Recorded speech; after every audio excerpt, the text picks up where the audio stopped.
மக்கள் திலகம் எம்ஜிஆர் அவர்களுக்கு பல சிறப்பு பெயர்கள் உண்டு. மக்கள் திலகம், புரட்சி நடிகர், புரட்சி தலைவர், பொன்மன செம்மல், இப்படி எத்தனையோ சிறப்பு பெயர்கள். அதில் வாத்தியார் அப்படிங்கிறது ஒரு சிறப்பு பெயர். அந்த காலத்தில் பார்த்திங்கன்னா வாத்தியார் படம் பார்த்தியா அப்படின்னு தான் கேட்பாங்க. வாத்தியார்னா யார்? டீச்சர். டீச்சர்னா குரு. குரு ரொம்ப வாழ்க்கையில் முக்கியமானவர். மாதா பிதா குரு தெய்வம். மாதா பிதா குரு தான். குரு தான் நமக்கு அறிவை ஊட்டுபவர், கல்வி அறிவை தருவார். அந்த காலத்தில் குருகுலங்கள் அப்படிலாம் இருந்ததை கேள்விப்பட்டிருப்பீங்க. அதே போல் குரு மிக முக்கியம். அந்த குரு தான் வாத்தியார். இந்த வாத்தியாருங்கிற பெயர் எம்ஜிஆருக்கு சால பொருந்தும். எப்படின்னு கேட்டிங்கன்னா, அவர் தம் பாடலில் அவ்வளோ அறிவுரைகள், தத்துவங்களை சொல்லி பல பேரை திருத்தி இருக்கிறாரு. பல பேரை வாழ்க்கை நெறிமுறையை பல பேருக்கு சொல்லி கொடுத்துருக்கிறார். அவர் போல் யாரும் சொன்னது கிடையாது.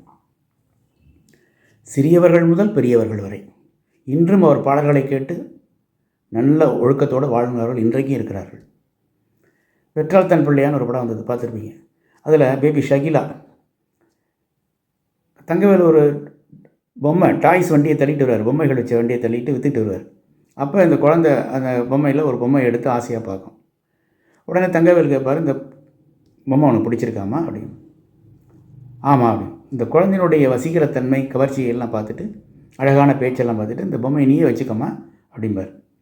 உடனே இந்த குழந்தை தன் கையில் இந்த காசு, ஏதோ காசு இருந்தது, அவர்கிட்ட கொடுக்கும்.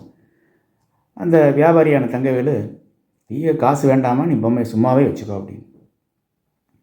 உடனே இந்த குழந்தை சொல்லும், இல்லை இல்லை, எங்கள் அப்பா, அதாவது எம்ஜிஆர், எதையும் யார் எது இனாமாக கொடுத்தாலும் வாங்கக்கூடாது, இனாமாக எதையும் பெற்றுக்கொள்ளக்கூடாது அப்படின்னு சொல்லி காசை கொடுத்துட்டு போயிடும். இந்த கருத்தை அன்றைக்கே சொல்லியிருக்காரு எம்ஜிஆர், எதையும் இனாமாக பெறக்கூடாது அப்படின்னு. அதே போல் நம்நாடு படத்தில் பார்த்திங்கன்னா,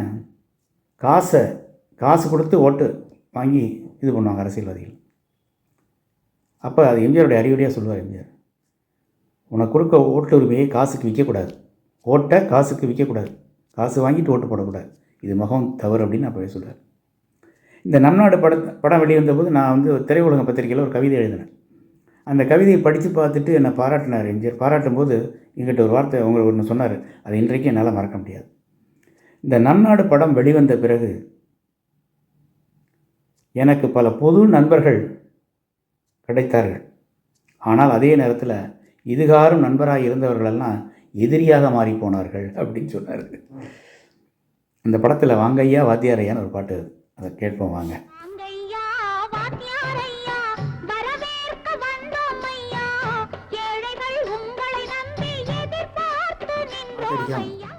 அப்படிங்கிறது இன்றைய உலகத்தில் அநாகரிகமாக மாறிட்டு இருக்கு. நாகரிகம் என்பது நம்முடைய பண்பாடு, நம்முடைய கலாச்சாரத்தோடு இணைந்த ஒன்று. ஆனால் இன்றைக்கு உலகத்தில் நடக்கக்கூடிய நடவடிக்கைகள்லாம் பார்க்கும்போது நாம் எங்கே போயிட்டுருக்கோங்கிறது ஒரு அச்சத்தை உண்டாக்குகிறது. எங்கே பார்த்தாலும் கஞ்சா, எங்கே பார்த்தாலும் போதைப்பொருள். ஸ்கூலில் பள்ளிக்கூடத்தில் படிக்கிற சின்ன சிறுமிகள், 9வது படிக்கிற சிறுமிகள்னால் ஸ்கூல் பள்ளிக்கூட யூனிஃபார்ம் சீருடையோட மது அருந்துகிற கடையில் போய் மது வாங்கிட்டு ஒரு ஓரமாக போய் உட்காந்துட்டு மது அருந்துகிற காட்சிகளெல்லாம் பார்க்குறோம். மது அருந்துட்டு நடு ரோட்டில் ஆடுறது, புத்தாண்டு பிறந்ததுங்கிறத வச்சுக்கிட்டு கேளிக்கையில் ஈடுபடுறது, இதெல்லாம் எங்கேயோ போய் கொண்டிருக்கிறது உலகம். நினைத்தால் மனமான அடுத்த 2 நாட்களில் விவாகரத்து, விட்டு கொடுக்கும் மனப்பான்மை இல்லை, இப்படியெல்லாம் நடந்துகிட்ருக்கு. நாகரிகம்னா என்ன? நாகரிகங்கிறது உடல், உடை, உணவு, இதோட்டோடு மட்டும் சம்மந்தப்பட்டதல்ல. நல்ல ஒழுக்கத்தோடு வாழணும், முறையான வாழ்க்கை, கண்ணியத்தோட கட்டுப்பாடோடு வாழ்க்கை நடத்தணும். பேச்சில் நாகரிகம், எழுத்தில் நாகரிகம், அரசியலில் நாகரிகம், பழகக்கூடிய தன்மையில் நாகரிகம், இதெல்லாம் தான் நாகரிகம். பொதுவாக கண்ணியம் கட்டுப்பாடோட முறையாக நல்ல ஒழுக்கத்தோடு வாழ்வது தான் நாகரிகம். இன்றைக்கு அந்த நாகரிகம் இருக்கிறதா நினைத்து பார்க்கும்போது நெஞ்சம் வேதனை விடுகிறது என்பதுதான் உண்மை. பொய்யான சில பேருக்கு புது நாகரீகம், புரியாத பல பேருக்கு இது நாகரீகம் முறையாக வாழ்வோர்க்கு எது நாகரீகம் முன்னோர்கள் சொன்னார்கள் அது நாகரீகம். கடல் கடந்து தமிழின் புகழ் பரப்பிய தமிழ்த்தாயின் தவப்புதல்வர் நம் எம்ஜிஆர். கடலின் அலைகள் அவர் புகழ் பாடும், கடல் கடந்தும் அவர் புகழ் பரவி நிற்கும். முன்னாளில் மூவேந்தர்களில் ஒருவராக பிறந்து சிறந்த நம் எம்ஜிஆர், அவரை விட திரைசீலை தமிழ் மொழியினுடைய புகழை பரப்பியவர் வேறு எவரும் இருக்க மாட்டார்கள். மலேசியாவின் பிரதமர் ஒரு தீவிர எம்ஜிஆர் ரசிகர் என்பது நமக்கு பெருமை. எம்ஜிஆரின் தமிழ் பாடல்களை அவர் மிகவும் விரும்பி கேட்டு ரசிப்பவராம். எம்ஜிஆர் பாடல்களையே பாடக்கூடியவராம் என்று மலேசிய பிரதமர் அன்வர் இப்ராஹிமை பற்றி நம்முடைய பாரத பிரதமர் திரு நரேந்திர மோடிஜி அவர்கள் அவருடைய மலேசிய பயணத்தின் போது அவரை வைத்துக்கொண்டே பேசி மகிழ்வதை கண்டு கழியுங்கள் நீங்களும். I have heard that Indian movies and music are popular in Malaysia. You all know that Prime Minister Anwar Ibrahim sings very well. But many Indians back home did not know it. During his last visit, they were pleasantly surprised.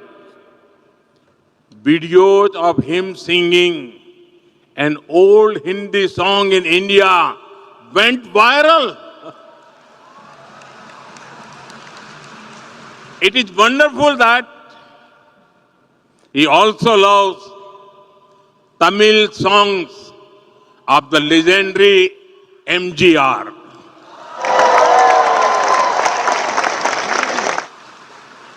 Friends, I know that India has a special place in your hearts. I remember very clearly an instance from 2001 when there was an earthquake in my home state of Gujarat. Many of you came together to help. மூன்றெழுத்தில் என் மூச்சிருக்கும் அது முடிந்த பின்னாலும் பேச்சிருக்கும் உள்ளம் என்றொரு ஊர் இருக்கும் அந்த ஊருக்குள் எனக்கு ஒரு பேர் இருக்கும்.